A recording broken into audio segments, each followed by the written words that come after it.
So hello everyone, welcome back to my channel. তো এর আগে একটা ছোট্ট ভিডিওতে দেখিয়েছিলাম তোমাদের কাছে আমি একটা ফটো ফ্রেম তৈরি করেছি। তো চলো সেটাই টিউটোরিয়াল শেয়ার করি। ফার্স্টেই আমি একটা ছোট্ট কেকের কার্ডবোর্ড কেটে তো সেটাকে রঙিন পেপার দিয়ে মুড়িয়ে নিয়েছি, যেহেতু আমার কাছে কোনো রকম কালেকশন ছিল না আর ওটা ফেলেই দিতে হতো, এই জন্যই ভাবলাম একটু কিছু কাজে লাগানো যাক আর কি। তো তারপর বারবার ঘুরিয়ে দেখার পর এক জায়গায় ঠিক করে নিলাম, আসলে আমি বুঝতেই পারছিলাম না। তারপরে মোল্ডেড ক্লে নিয়ে নিলাম, ক্লে নেওয়ার পর ডিজাইন করে নিলাম এরকম।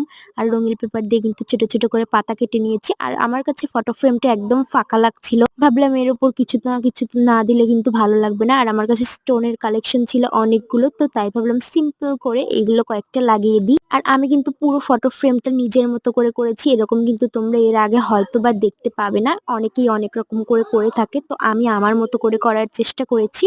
কেমন লাগলো জানিও। আর এই মুহূর্তে আমার ফোনটা নড়ে গিয়েছিল আর কি, আমার হাত থেকে পড়ে যাওয়ার মতো, তাই জন্য আমি ধরতে ধরতে ভিডিওটা